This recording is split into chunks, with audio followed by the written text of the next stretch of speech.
Olá pessoal, sejam bem-vindos a mais uma aula sobre gramática. Nessa aula de hoje nós vamos estar olhando sobre figuras de linguagem, ok?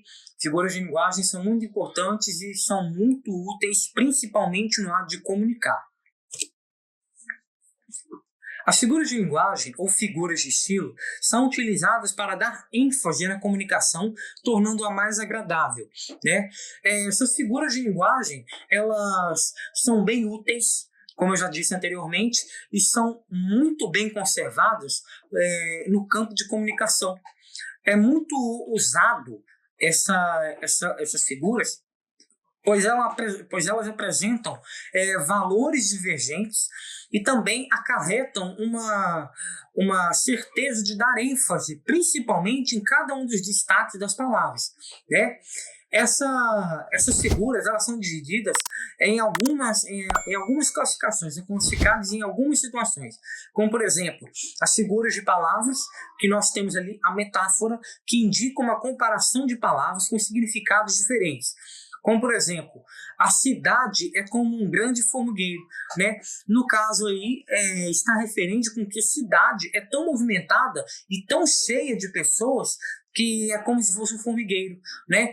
Então, tem essa associação. Essa associação é chamada de metáfora, ok? Temos também ali a comparação, que é utilizada com conectivos comparativos, como, por exemplo, sua pele é lisa como a de um gato, né? Temos ali essa comparação. A pele da pessoa, ela chega a ser tão lisa, né? Ela é tão lisa a ponto de ter, no caso, o mesmo nível de maciez na pele que um felino tem, né? Chega a ter o mesmo nível de lisamento na pele do que um felino tem, né? É uma comparação aí muito bem feita. A metonímia é a indicação de significados pelo autor e pela obra, né? Aquela fazenda tem 1000 cabeças para cuidar. Como, por exemplo, a associação, né, de autor pela obra, né? Por exemplo, em questões... como essa questão aí, aquela fazenda tem 1000 cabeças para cuidar. Ficaria da seguinte forma: aquela fazenda que tem 1000... no caso aí, tem 1000 animais, né, ou tem 1000 cabeças de gado para cuidar, né, 1000 cabeças de gado para cuidar, ou seja, ela tem 1000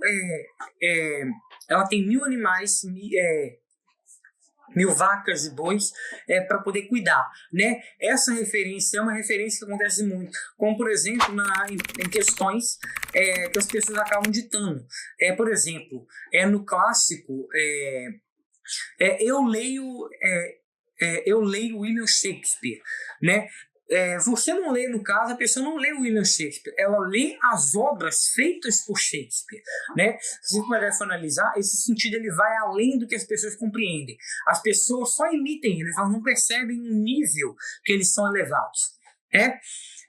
Temos também a catacrese, que indica a apresentação de uma palavra sem ter outra mais específica. Eu utilizo uma palavra, a palavra que as pessoas popularmente usam, porque não tem uma outra palavra para poder definir aquilo. Como, por exemplo, ela catou o café. Porque geralmente não tem como falar o que você faz com café, né? É difícil tentar definir uma palavra que seria mais fácil tentar definir para como fazer com café. Então as pessoas falam que catam café. Então as pessoas catando café é a prática delas. As pessoas catam café, as pessoas embarcam no avião, embarcam no ônibus, embarcam na viagem, embarcam em uma aventura, né? Como não tem um outro tipo de expressão mais específica, então nós pegamos e utilizamos a que é conhecida mais especificamente, que é no caso as expressões populares, né? Temos aí também a sinestesia, que indica a associação de sentimental a órgãos de sentidos diferentes. Como, por exemplo, ela rasgou o meu coração quando falou, né? Ela literalmente não rasgou o coração quando falou, mas ela o magoou. Ela deixou o coração dele de uma forma que ele não conseguiria aguentar. esse verbo, ele está aí porque ele está dando mais ênfase nessa frase aí. Por ela ter rasgado o coração, né, ficou dessa forma. Então, por exemplo, na frase, ela me olhou com um olhar picante. Né? No caso aí ficaria da seguinte forma, que ela me olhou de um jeito amoroso, que me deixou, no caso aí, feliz. Ela me olhou com um olhar amoroso que me deixou feliz, né? Por essa forma aí, ok? Temos ali também a perífrase, ou no caso também chamada de antonomásia, né? Que é a substituição de palavras por outras que os indiquem. Como, por exemplo, ele é o rei da cocada preta, né? Cocada preta aí, no caso, é a indicação, né, para ele. Ele é o rei da cocada preta porque é uma indicação feita por ele. Como ele se indica-se ser o rei da cocada preta, então ele é o rei da cocada preta. Como, por exemplo, o rei da selva rugiu para as demais árvores. O rei da selva, no caso, seria o leão. Então, o leão rugiu para as árvores, né? Fica essa alternância aí desses significados aí. Indica, no caso aí, essa expressão que deixa direto a pessoa que está falando, ok? Temos aqui também as figuras de pensamento, né? As figuras de pensamento, né, são figuras que são utilizadas em efeitos que são, no caso aí, mais bonitos, né, mais precisos, mais bonitos, através, né, do uso de ideias e de pensamentos, né? Como, por exemplo, aí, a hipérbole. A hipérbole indica o exagero de uma ideia intencional. Como, por exemplo, aí, ela é uma lesma andando. Ela andando é uma lesma, né? Então, eu fiz um exagero. Ela andando, ela é devagar andando. Ela é devagar andando. Ela andando no meio da rua, ela acaba andando devagar. Ela demora tanto para andar que ela é uma lesma. Então, esse é o tipo de exagero que é acobertado na hipérbole, né? Eu estou sugerindo um exagero para a complementação daquela frase. Okay? Temos também o eufemismo, que é utilizado para amenizar e suavizar o discurso. Como, por exemplo, ele testou a fragilidade da maçaneta, ou seja, ele quebrou a maçaneta, né? Por exemplo, ele entregou a sua alma a Deus, na frase, né? Nós podemos dizer também que nessa frase nós podemos pegar e falar da seguinte forma: ele morreu, né? Ele faleceu, né? Então, essa forma do eufemismo, ela torna-se uma forma mais bonita de estar colocando no discurso, né, e de estar também conseguindo compreender um lado mais um lado mais original, né, um lado mais formal para as pessoas que estão fazendo o separamento do seu discurso, né, falando ali que ele testou fragilidade, né, literalmente eu vou estar falando que ele quebrou a maçaneta, né, dessa forma aí dele, né? Temos também a litote, que é usado também para suavizar uma ideia, como, por exemplo, não está errado, né? Não está errado, mas também não está certo, né?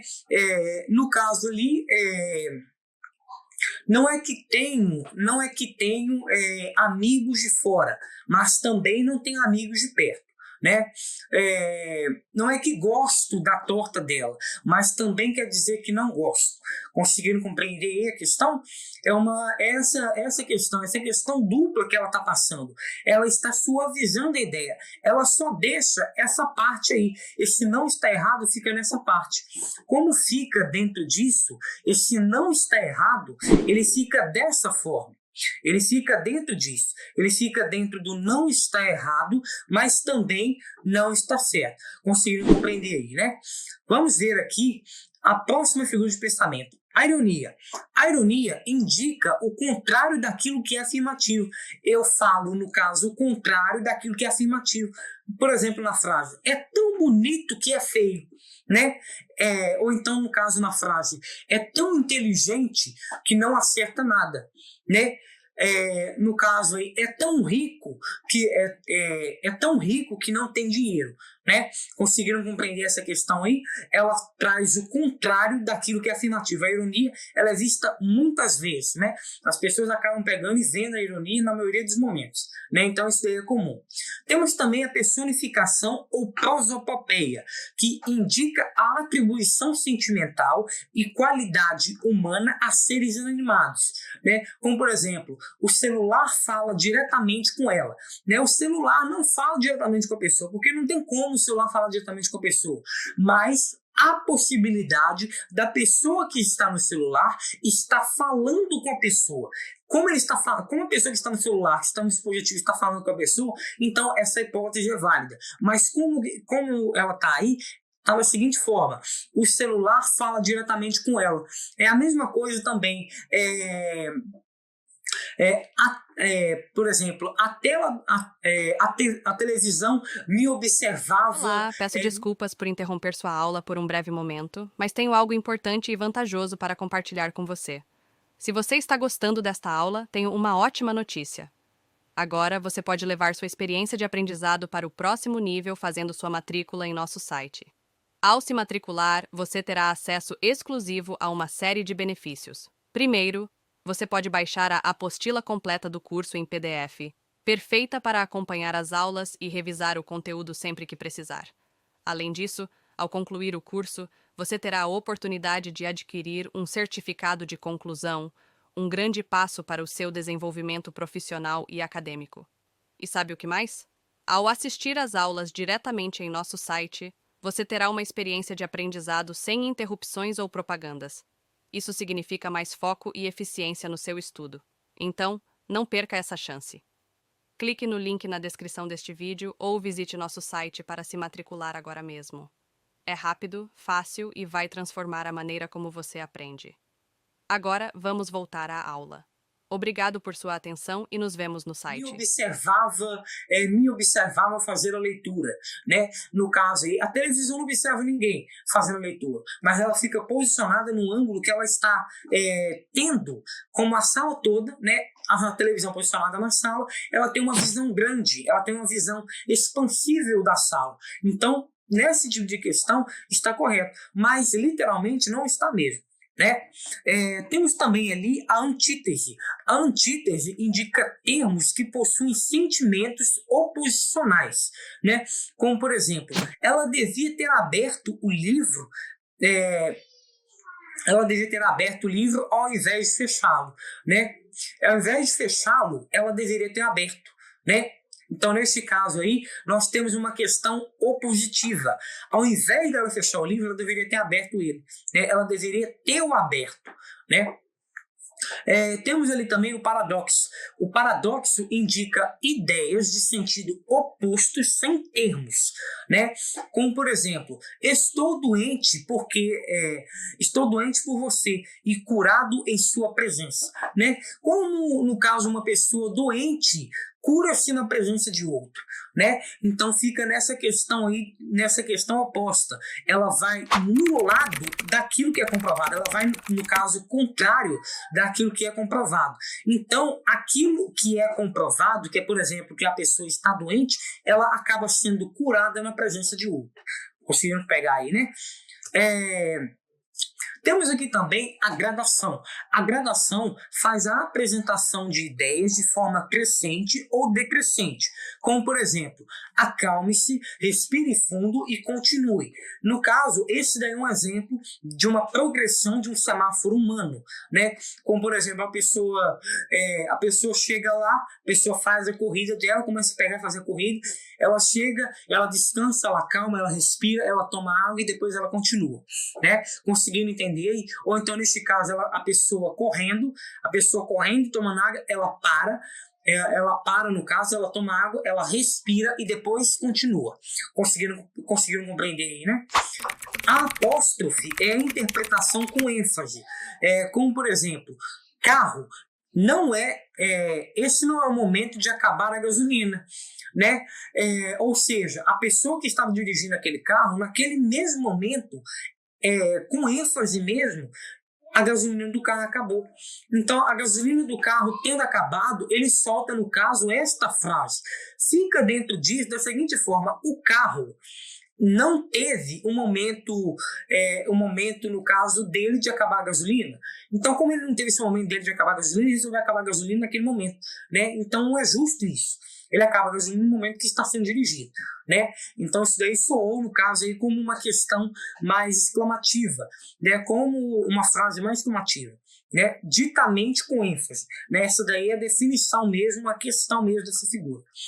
Temos também as figuras de sintaxe, né? Que é também a elipse. A elipse que indica a omissão de palavras que é identificada de forma fácil. Como, por exemplo, quero que você aquilo, né? Quero que você aquilo.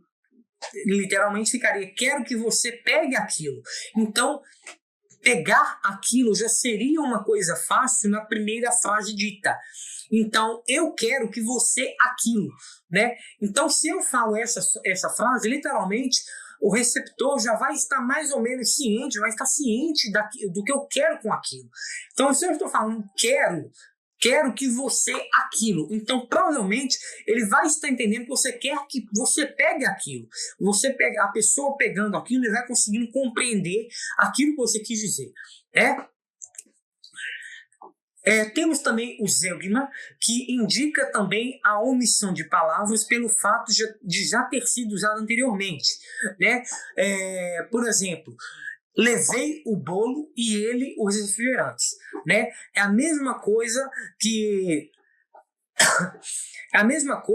a figura dita anteriormente, que nesse caso aí tem essa omissão, né, de palavra pelo fato dela já ter sido usada anteriormente. É a mesma coisa que a elipse, porque ela omite uma situação, né? Ela está omitida ali, no caso, a palavra.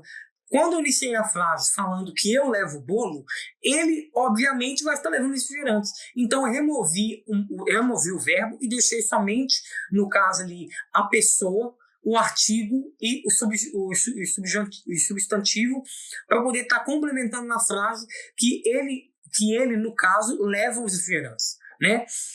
Temos também o hipérbato, que indica a alteração de ordem direta na oração, como, por exemplo, são como unha e carne, né? Alterando ela, no caso, poderia ficar da seguinte forma: são carne e unha, né? O sentido, ele não alterna, mas, no caso ali, a proporção da frase direta é a mesma. Ele mantém essa proporção na frase direta, né? Acaba pegando e mantendo ali, né? Acaba pegando e mantendo essa proporção aí na frase direta. Temos também ali o polissíndeto, que indica a referência de conectivos e, nem, ou, né? Que significa da seguinte forma: ele falava e falava. Então, essa continuidade, esses conectivos, eles dão a seguinte impressão: ele pegava, fazia aquilo, continuava fazendo. Então, fiz a repetição desses conectivos, e peguei e mantinha a frase. Ou então ficaria, no caso, com nem. Ele nem falava e nem falava, né? Ele não falava de modo nenhum. Não falava. Ou então, no caso ali, ele falava, né? Nesse caso, ele pode ser considerado aí como questão opcional, ok? Temos também ali o assíndeto, né, que indica aí, no caso aí, a omissão de conectivo, sendo o contrário do polissíndeto, né? Por exemplo, pegaram os livros, as garrafas, levaram até a mesa, né? No caso aí, ele faz essa questão de dependência, ele evita repetir, no caso, esses conectivos. Ele evita ficar repetindo, ele não repete esses conectivos. Pegaram os litros, as garrafas e levaram até a mesa. Então não teve uma repetência de artigo nenhum. Pegou e manteve. Não teve uma repetição de conectivo nenhum. Pegou e manteve do mesmo jeito. Esses conectivos foram alternados conforme a citação dos substantivos. Okay? O anacoluto indica a mudança repentina na estrutura da frase. Como, por exemplo, aconteceu, eu não vi. ficaria da seguinte forma: eu não vi. Aconteceu, né? Ficaria, pessoal, dentro desse tipo de contexto. Ela faz essa alternância da frase, mas mesmo ela fazendo essa alternância, ela dá sentido. Ou seja, aconteceu, aquilo aconteceu mesmo? Se aconteceu, eu não vi. Mas no caso ali, eu não vi, aconteceu, já aconteceu, o que tinha para poder acontecer já aconteceu, então fica dentro desse padrão. A coerência da frase continua sendo a mesma. Né? O pleonasmo indica a repetição da palavra ou ideia contida nela com intensificação. Como, por exemplo, parece-me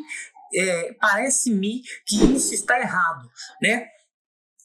No caso ali, esse mim, ele está como elemento de intensificação. Ele está intensificando na frase. Ele está intensificando o mi. Ele está me intensificando. Neste caso, ficaria da seguinte forma ali também. Parece-me que isso está errado, né? Ficaria ali dessa forma ali, ok? Temos ali também a silépise, que indica a concordância com a ideia transmitida e não com o que está implícito, né?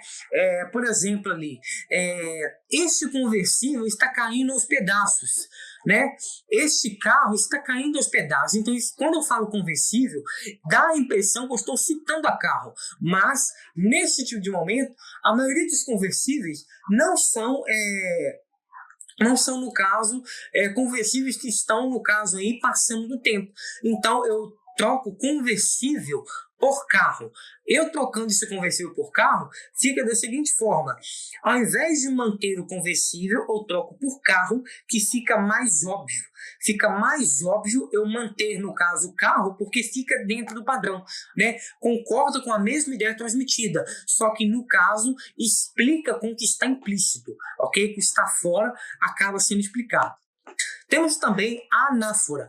A anáfora é uma repetência das palavras na forma regular. Como, por exemplo, se for levar a mochila, comece a pensar no caminho a fazer. Tá? Os verbos levar, pensar e fazer estão na forma regular. Como eles estão na forma regular, tendo essa repetência, é chamado de anáfora. Quando essa repetência acontece, principalmente com verbos na forma regular, então é chamado de anáfora. Ok? Temos ali também as figuras de som, que são a aliteração, né, que é a repetência de sons consonantais. Por exemplo, ela brilhou tendo o brilho do céu, né? Como, por exemplo, ela caiu caindo de rir, né? Conseguiram compreender? Essa aliteração, ela tem esse encontro, ela tem essa repetência consonantal. Por isso que, nesse caso, essa é provavelmente a definição dela. Ela contém essa questão hábil de estar repetindo, principalmente em alguns intervalos da frase. Ok, pessoal? Temos também a paronomásia, que é a repetição de palavras cujos sons são parecidos. Como, por exemplo, a informação chegou informado. A informação, no caso, é o assunto e informado é a pessoa. Informado e informação, né, seriam, no caso, as mesmas palavras. Só que informação é a prática e informado é o praticante. Ok? Temos ali também as nossas duas últimas figuras de linguagem de som, que é a assonância, né, que é a repetência de sons vocálicos, né, falando assim: ficando com ela, ficarei comigo, ficando junto a ela, né? Conseguiram compreender? Está no caso aí, eu ficando com ela, ficarei comigo, ficando com ela, né? Então, é um pouquinho confuso, né? Mas se trata mais ou menos por esse redor. Eu ficando juntamente com ela, eu ficarei comigo, e ficando, né? Ela ficando comigo, eu ficarei juntamente comigo e ficarei também juntamente com ela. Ok? A onomatopeia indica palavras que imitam sons, né? Por exemplo, o carro fez vrum ao sair, né? Ou então na frase, o sapo fez o Ebert ao sair, ao sair da Vitória Régia, né? No caso aí, o relógio fez tic-tac ao bater 4 horas, né? Fica por esse tipo de contexto, ok? Pessoal, essa foi a aula de hoje, ok? Lembre-se que qualquer dúvida vocês podem estar enviando, no caso de dúvidas de vocês, nesse e-mail, ok? Vocês podem estar falando comigo por esse e-mail. Qualquer tipo de dúvida com relação a qualquer um conteúdo passado, ok? Podem estar entrando em contato comigo, ok? Pessoal, até a próxima aula. E aí, tudo bem? Estou passando apenas para deixar um recado bem rápido para você que acabou de ver essa aula e que gostaria de assistir a todas as aulas desse curso. É bem fácil, basta você clicar no link que está na descrição deste vídeo ou acessar www.novacursos.com.br. Fazendo sua matrícula em nosso site, você terá acesso a todas as aulas desse curso e mais centenas de outros cursos, além de poder fazer avaliação. E caso você queira, poderá estar adquirindo o certificado com um valor bem acessível. Esse foi o recado que eu queria dar. Aguardo sua matrícula. Até breve!